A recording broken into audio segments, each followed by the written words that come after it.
अस्सलामुअलैकुम। उम्मीद है आप खैरियत से होंगे। आज की वीडियो में हम एनटीएस की तैयारी के लिए मैथ सबसे पहले जो हमारे पास सब्जेक्ट है उसको डिस्कस करेंगे और उसको एक टॉपिक डिस्कस करेंगे, यूनिटरी मेथड। तो बहुत से क्वेश्चन जो हैं एनटीएस में इस तरह तर्ज के आते हैं, जिस तरह के मेरे सामने ओपन हुए हैं एमसीक्यूज़। ज़रूरी नहीं है कि इस दफ़ा भी पास पेपर से आए, और ये पहली दफ़ा 2024 में हुआ था कि पास पेपर से आया था। अब आगे आप भूल जाएं कि पास पेपर से आएगा, क्योंकि इस दफ़ा जितने भी मसाइल एनटीएस को दरपेश हुए हैं वो पास पेपर पे आने की वजह से ही हुए हैं। तो इस बार मुझे लगता है कि काफ़ी मुश्किल पेपर होगा, तो उसी हिसाब से हमने तैयारी करनी है। तो आपने वीडियो को एंड तक देखना है, मेरे लिए नहीं अपने लिए देखना है। 5 से 10 मिनट की वीडियो होती है, तो आपने 5 से 10 मिनट टाइम डेली निकाल लेना है ताकि हम मैथ के सारे टॉपिक कर सकें। तो मैं आपसे रिक्वेस्ट करूंगा कि अगर आपकी मैथ कमज़ोर है तो आप 5 से 10 मिनट रोज़ निकाल लिया करें। रोज़ाना मैं वीडियो अपलोड कर दूंगा ताकि आप लोगों को कुछ ना कुछ फ़ायदा हो जाए। प्लीज़ वीडियो एंड तक लाजमी देखिए अपने लिए, अगर आप एनटीएस में क्वालिफाई करना चाहते हैं। तो सबसे पहले हमारे पास एक एमसीक्यूज़ है। If the price of one book is Rs35 then the price of 5 similar book is. अब देखिए, मैं सिर्फ आपको एमसीक्यूज़ नहीं बताऊंगा कि इसका आंसर क्या आता है, मैं आपको बताऊंगा कि असल में करते कैसे हैं। ये तो बहुत आसान से एमसीक्यूज़ है। इस पर पूछा गया है कि एक किताब की कीमत 35 रुपये हैं, तो 5 की क्या कीमत होगी। तो आपने क्या करना है, 35 को मल्टीप्लाई कर देना है 5 के साथ। तो 5 5 ज़ार 25, 5 लिखा, 2 कैरी कर दें, 5 3 ज़ार 15, 16 17, 175। ये आपके पास आंसर आ गया। तो आप ये ज़ुबानी भी कैलकुलेशन कर सकते हैं। मैंने आपको इसलिए यहाँ पे करके बताइए ताकि आप लोगों को किसी तरह का मसला ना हो कि किस तरह से करते हैं। अगर एक की 35 है तो 5 की क्या होगी, 175 रुपये। तो ये तो हो गया। अब दूसरे एमसीक्यूज़ की तरफ जाते हैं। मैं चाहता हूँ कि वीडियो लंबी ना हो, इस वजह से मैं वीडियो पास करके इसको अरेज कर देता हूँ। अब देखें, थोड़ा सा मुश्किल एमसीक्यूज़ आया है। If the price of 100 kg wheat is Rs 780 then the price of 1 kg wheat is Rs what। क्या हो गया। अब देखें, आप इसको 100 की 780 है, तो सबसे पहले आपने निकालना है कि यहाँ पे बताया ही, इन्होंने पूछा ही 1 kg का है। तो क्या करना है, आपने 780 डिवाइडेड बाय 100 कर लेना है। रफ आपको देते हैं, ये 0 0 के साथ कट गया। 10 7 ज़ार 70, 10 से अगर 8 से करेंगे तो बड़ा हो जाएगा। 10 7 ज़ार 70, कितना बचा पीछे, 8।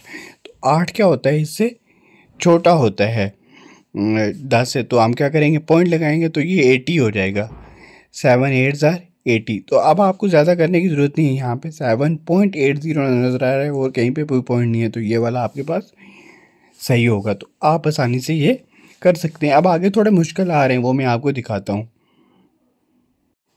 अब जी तीसरा एमसीक्यूज है हमारे पास, प्राइस ऑफ 2 इंटू 1/2। इसको मतलब 2 इंटू 1/2 का मतलब है ढाई। इसको ऐसे भी पढ़ते हैं 2.5। 2 into 1/2 dozen egg is Rs75 the price of 1 egg. तो एक अंडे की कीमत मालूम करनी है हमने। तो अब हम इसको कैसे करेंगे, यहाँ से आप देखें, इधर आपको एक चीज़ समझने वाली है कि यहाँ पे क्या है जी, डोज़न। अंडे कितने हैं, डोज़न, एक दर्जन। तो एक दर्जन में कितने होते हैं, 12। तो 2.5 दर्जन में कितने होंगे, 30। तो आपने क्या करना है, पहले 75 को डिवाइड करना है 30 के ऊपर, ठीक है। तो 75 को जब 30 के ऊपर डिवाइड करते हैं तो हमारे पास आंसर आ जाता है 2.50, ठीक है। तो अब देखें कि एक अंडे की कीमत हमारे पास क्या आ गई, 2.50। ये यहाँ पे अगर आप जूम करें तो यहाँ पे पॉइंट है 2.50। तो इस तरह से आपने पहले, अगर आपको दिया जाता है कि अगर 3 रुमालों की कीमत है 20 रुपये, तो 5 की क्या होगी। तो उसको करने के लिए आप क्या करेंगे, पहले एक रुमाल की फाइंड करेंगे, एक रुमाल की फाइंड करेंगे, उसके बाद आगे जाके आप जो आंसर आएगा उसको 3 के साथ मल्टीप्लाई करेंगे। इसको रेज कर लेते।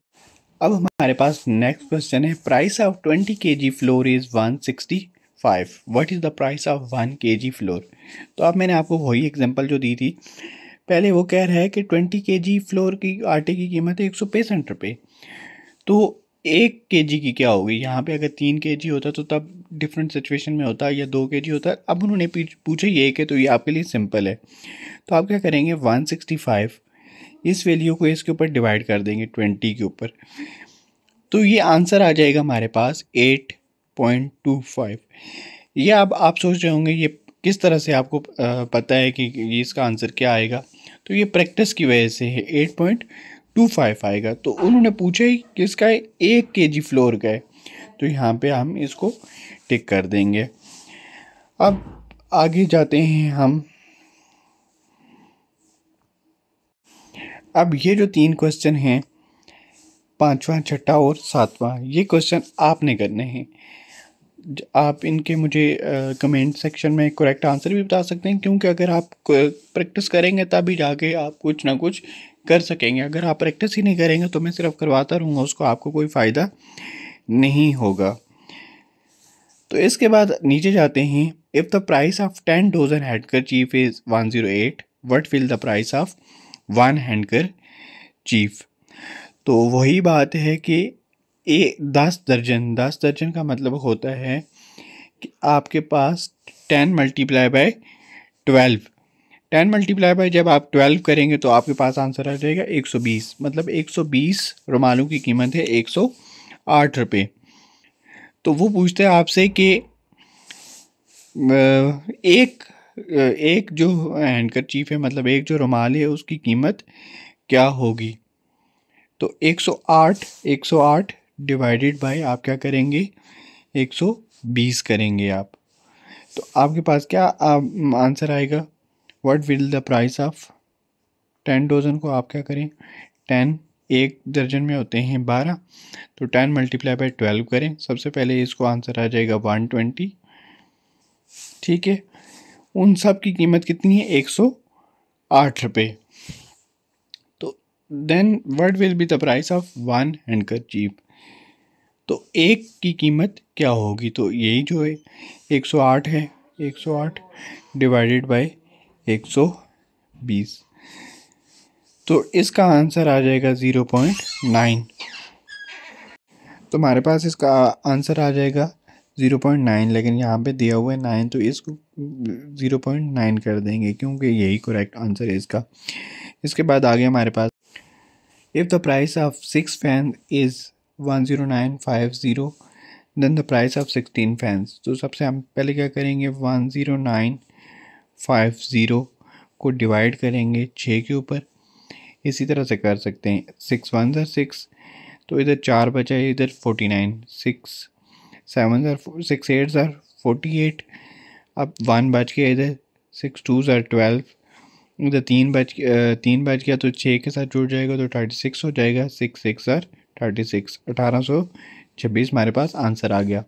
तो ये आया एक फ़ैन की कीमत आ गई 1826। तो पूछ रहे हैं कि 16 की कितनी होगी। तो अब आपने क्या करना है, 1826 मल्टीप्लाई बाय 16, तो ये रफ में करके जो आंसर आएगा 29,200 आंसर आ जाएगा। इसी तरह से अब नेक्स्ट हमारे पास जो क्वेश्चन है, price of 1 dozen pencil is RS66। यहाँ पे आपने ये चीज़ ध्यान में रखनी है कि डोजन का मतलब होता है 12 होते हैं दर्जन। तो एक दर्जन पेंसिलों की कीमत है 66 रुपये, तो 28 पेंसिलों की कितनी होगी। तो सबसे पहले आपने क्या करना है, 66 डिवाइडेड बाय 12, क्योंकि एक दर्जन में कितने होते हैं 12। जब 66 को 12 के ऊपर डिवाइड करेंगे तो आंसर आ जाएगा हमारे पास 5.5। अब ये जो 5.5 आए, ये एक पेंसिल की कीमत आ गई है, तो वो पूछ रहा है 28 की कितनी है। तो 5.5 को क्या करेंगे, 28 के साथ मल्टीप्लाई कर देंगे। पहले ये एक पेंसिल की आई, फिर 28 के फाइंड करने के लिए उसके साथ मल्टीप्लाई करेंगे। जब 28 के साथ हमने उसको मल्टीप्लाई कर दिया तो जो आंसर आएगा वो 154 हो जाएगा। इसी तरह से बाकी क्वेश्चन भी होते हैं जो आप इनको खुद से प्रैक्टिस करें। अगर खुद से प्रैक्टिस नहीं करेंगे तो फिर मैथ प्रैक्टिस के बगैर नहीं आती है। यहाँ से आप स्क्रीनशॉट भी ले सकते हैं ऐसे। सारे क्वेश्चंस का फिर उसको सॉल्व भी कर सकते हैं। 13 क्वेश्चन हैं यहाँ पे, तो सॉल्व करें और आंसर फिर आप कैलकुलेशन करके कैलकुलेटर से भी देख सकते हैं कि कौन सा आंसर आएगा। तरीका मैंने आपको इस वीडियो में बता दिया है।